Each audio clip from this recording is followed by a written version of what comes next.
Please like, subscribe, and press bell icon. गरीब किसान की सुबह। एक छोटी सी कच्ची झोपड़ी, सामने खेत जहां सिर्फ सूखी फसल के ठूंठ दिखते हैं। बैल पास में बंधा है। समय 6:30 बजे। सूरज अभी निकला है। भागवत झोपड़ी से बाहर निकलता है, पसीने से तर। वो बैल को सहलाता है। हरे हरी, तू भी भूखा है, मैं भी भूखा। बारिश ने साथ छोड़ दिया, अब ये खेत भी सूख गए। राधा झोपड़ी से बाहर आती है, हाथ में रोटी का टुकड़ा लिए। लो भागवत, ये आधी रोटी खा लो, दोपहर को कुछ देखेंगे। तू खा ले राधा, मैं बैल के साथ थोड़ा और मेहनत कर लूंगा। तभी पीछे से एक मुर्गी दाना चुगती दिखती है। भागवत उसकी तरफ देखता है। यही मुर्गी हमारा सहारा है। इसने पिछले हफ्ते एक सोने का अंडा दिया था, लेकिन तब से कुछ नहीं। राधा चिंतित होकर अंदर चली जाती है। चालाक बुढ़िया का आगमन। दृश्य, गांव की कच्ची सड़क। चालाक बुढ़िया चमेली एक लाठी टेकती हुई, झोला लटकाए चालाक नजरों से चारों ओर देखती आ रही है। हाँ, इस गांव में सब सीधे साधे हैं, किसी के पास कुछ न कुछ तो होगा। मैं चालाक चमेली हूँ, बिना मेहनत के माल कमाना मेरा काम। वो भागवत की झोपड़ी के पास पहुंचती है। उसे मुर्गी दिखती है। उसकी नजर मुर्गी के पैरों पर चमकते तारे पर पड़ती है। अरे वाह, ये मुर्गी साधारण नहीं है, इसके पैरों में सोने की चमक है। बस इसी को अपना निशाना बनाना है। बुढ़िया का पहला झांसा, भूत प्रेत का बहाना। दोपहर, भागवत खेत में मेड़ बना रहा है। बुढ़िया चमेली उसके पास आती है, बेहोश होने का नाटक करती है। बेटा, पानी पानी, मैं बहुत दूर से आ रही हूँ। लो माई, पानी।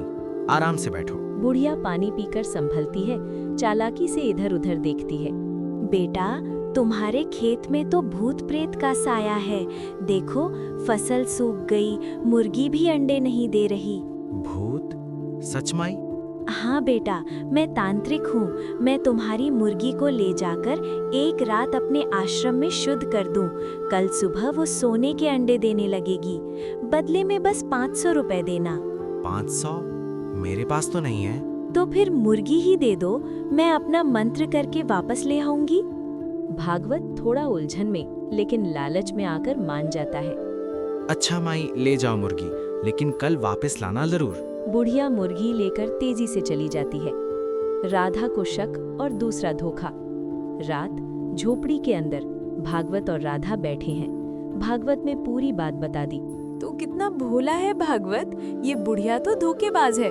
मैंने पहले भी सुना है, ये पूरे गांव में घूमकर लोगों को ठगती है। अब क्या करूं? मैंने तो मुर्गी दे दी। सुबह हम प्रधान जी के पास चलेंगे। अगली सुबह वे प्रधान के पास जाते हैं।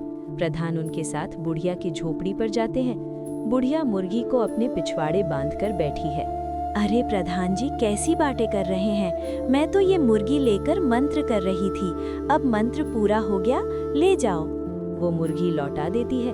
भागवत खुश हो जाता है, लेकिन राधा को कुछ अटपटा लगता है। कुछ ठीक नहीं है। उस बुढ़िया ने इतनी जल्दी क्यों मान लिया? बुढ़िया की असली चाल, ऋण का बहाना।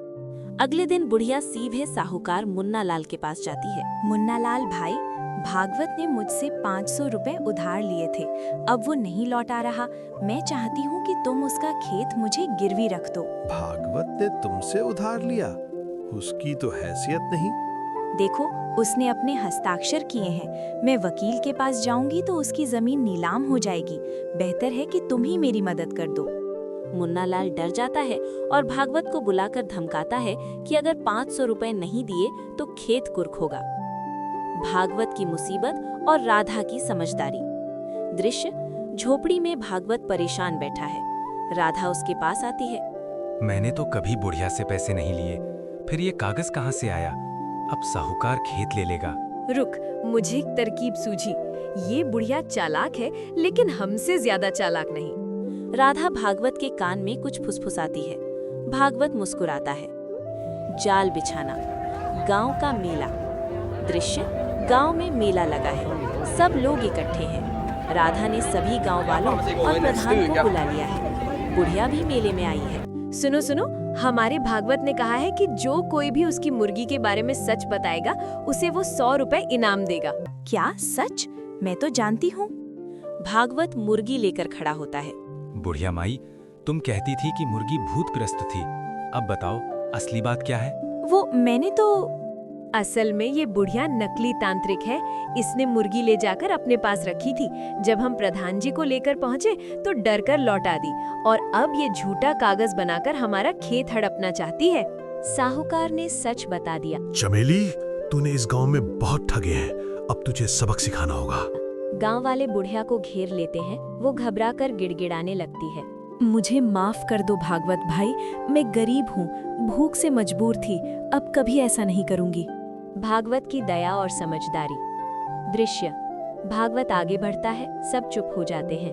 भाइयों, इस बुढ़िया ने गलत किया, लेकिन हम इंसान हैं। गरीबी किसी को भी बुरा बना सकती है। मैं तुम पर कोई केस नहीं करूंगा, बशर्ते तुम अब किसी के साथ धोखा न करो। बुढ़िया की आंखों में आंसू आ जाते हैं। बेटा, तूने मुझे इंसान बना दिया।